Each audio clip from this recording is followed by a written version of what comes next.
I had to put him on there just because after that point, his career, just forget Derailed, it left Earth. This dude's floating in space right now. It's just losing. Hey, what's up, guys? We're here for another one today, and today we're going to be discussing hype trains that got derailed in the UFC. Sam, this one's going to be a banger. I'm excited. Let's talk about it. So, for number 5, I have none other than your guy, Patchy Mix. This man came from Bellator. They thought he was going to be him. They thought he was going to be Michael Venom Page when it comes to getting a win. Definitely not like our boy C at the top, Michael Chandler. And he lost to your favorite fighter, Mario Batista. There was so much hype around him. I remember watching different interviews. They were like, oh yeah, Patchy Mix, he's actually going to see success. He's going to break the Bellator curse. He comes in and just loses at where he's best because he's a striker. Yeah. So for him to get murked by Mario Batista, whose striking's good, but like not crazy. Isn't he a wrestler too? Yeah, but like he kind of stalls when he wrestles. Kind of like what he did to Jose Aldo. Exactly, that's what I'm saying. So like he has the arsenal. For Patchy Mix to lose like that to someone like that, I'm like, oh yeah, the hype train definitely went down.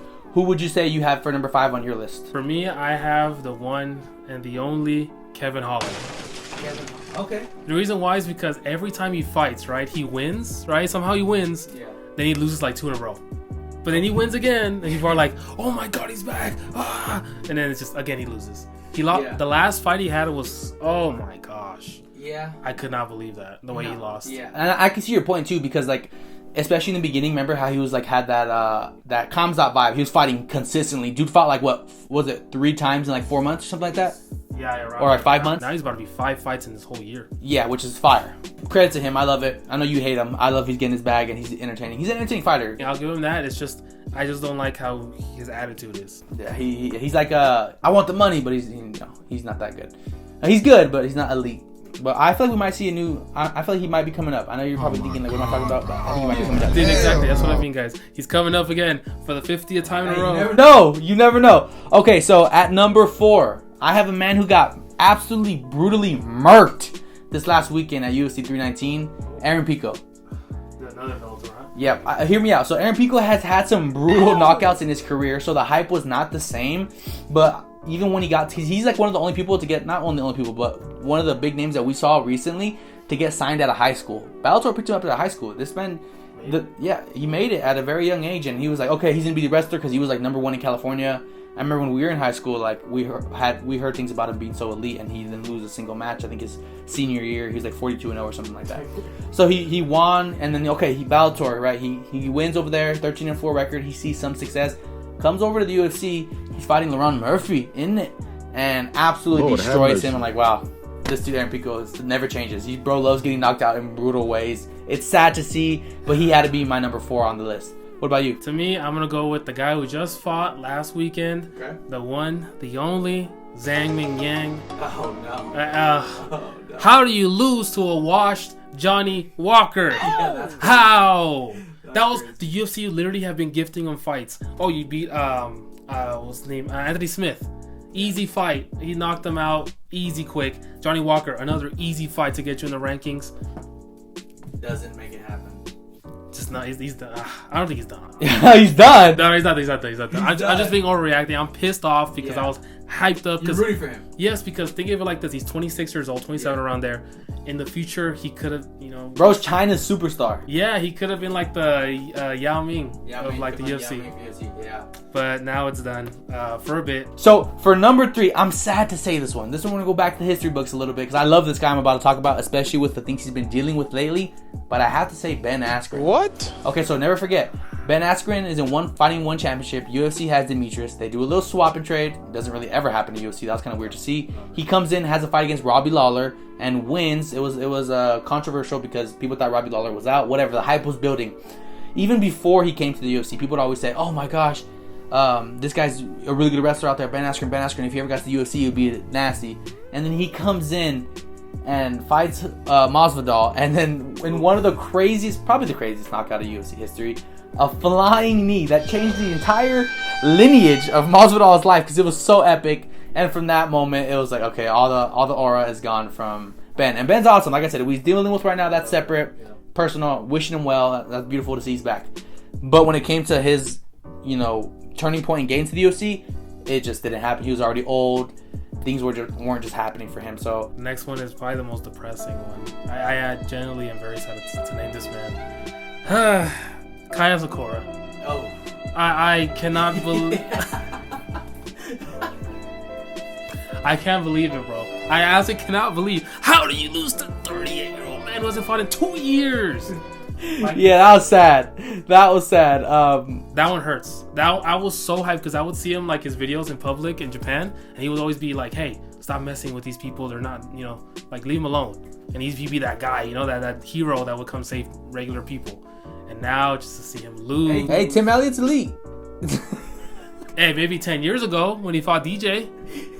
But Yeah, not sad, now. bro. Yeah, they bring him in to fight Pantoja. All right, I'm thinking, let's go! Finally, that division gonna get a real champion. Pantoja's boring. Huh? Hate me if you want. Hate me if you want. Pantoja's boring, right? He comes in, absolutely gets murked by Pantoja, makes it look easy. After the first minute, I'm like, well, this is gonna be another boring submission. Submissions are cool. I'm just salty about Pantoja because he beat my boy. So we have that issue, and then he comes in and, like you said, Tim Elliott, 39 years old. Let's see what's gonna happen. Okay, the UFC's freaking doing them gimme fights. Like, hey, we're gonna help you. We want you to win. Hey, we want you to win this. We need you to lock in. Bro gets murked. He can't even do anything. I'm like, this is sad, dude. It was tough to see. He tried his legendary knee, and didn't work. It was tough. Okay, now, man, at number 2 for the hype trains that been derailed, I have to go with Peyton Talbot. He was giving vibes of like Sean O'Malley, Conor McGregor, almost like a hint of there. He was kind of swaggy. He's a little different because he paints his nails. He's kind of weird. He's like a fruity. They would call him the zesty Sean O'Malley. Yeah. I was about to say a fruity Sean O'Malley. Yeah, zesty Sean O'Malley. I'm like, okay, bro's him. We watched him I think he came up on the Contender Series. So I've been watching it for a while. I literally saw his first fight in the UFC and I was like, oh my gosh, this guy's fun to watch. Consistently watching him. And then he fights Ronnie Barcelos and absolutely gets murked. I'm telling you right now, Ronnie is the type of guy that the UFC gives you because they gave him to Umar as well. Yeah. Cody Garbrandt. He's like a guy that's like a get back. Like, if I can beat him, I for sure could be a rank opponent. Yeah. Bro absolutely gets cooked. And that's where, it had to be. He has to be on this list because there was so much hype around Peyton. You know what I mean? Especially like in the underground and the small channels on YouTube. People were talking about Peyton coming up next. And I still think he has a future. I'm not writing these people. All these people I'm not necessarily writing off. Aaron Pico could be good. Patchy Mix could be good. Ashton obviously doesn't fight no more. And Talbot for sure can be good. But as far as the hype train that they had, definitely got fizzled out. So my number 2, BSD. It was a surprise actually because I knew TP was going to win, but the way he won was impressive actually. And BSD just gassed out and he was done. He just got Saint Denis? Benoit Saint Denis, yes. Benoit Saint Denis? Yeah, and then he lost to Rato Moicano, Dr. Stoppage, because his eye was horrific. Yeah. And then he got a win, but it was just some random guy called Kyle. I can't even remember his last name. And it means nothing. Now he's about to fight a real fighter in Rufi. He's about to lose in France next week. Let's go. BSC's gonna win. Isn't Rufi from the... Rufi. He's okay. No, he's also the what's his name? Fighting Nerds. Oh yeah, that's what it was. Rufi. Remember we talked about it? Yeah, he Rose a Weep. That's gonna be a banger fight. We'll see what happens. Yeah, look at Sam's gonna look at the right of his camera. That's gonna be a good fight. But yeah, okay, putting him on a hype train derailed is interesting. I don't think he had that much hype around him. I think there was like, hey, this guy's really elite. He trains with Dustin Poirier. They're in the same gym. So I can see you putting him on there. But 2, I don't know about 2. So for my number 1, this one might be a little bit of a shocker. It's gonna be Jamal Hill. Jamal Hill's a champion. Right. Well, let me tell you why. So he beats Glover, right? First he beats Johnny Walker. Freaking goofy Johnny Walker. Bro, so bad. Mr. The Worm breaks his shoulder, dislocates his shoulder. Okay, so he beats Johnny Walker, and then he beats Glover, right? And he gets the belt. Glover's like pushing 50 at this point. Not really, but still, he's old. But bro, after that fight, when it was happening, there was so much hype. And then he fights one Alex Pereira. Absolutely gets murked, right? But up until that point, people were saying, oh, because he's coming up, there's no way he has a chance. There's no way this man has a chance at being successful against Jamal because Jamal's just bigger. He's not. Alex isn't used to this weight class. And then from that point on, like I would argue this is the most derailed hype train in UFC history because there was a lot of hype behind it. Bro, this man had so much backing. Like, obviously, people are 50-50 about him now, but most people hate him because his response to his losses. But at that point, they're like, hey, they're comparing him to John Jones in a way. No, John Jones even said, I'm not going to fight Tom Aspinall. I'll fight Jamal Hill, though. Yeah. Yeah, exactly, bro. Yeah. Nevertheless, I had to put him on there just because after that point, his career, forget derailed, it left Earth. This dude's floating in space right now. He's just losing.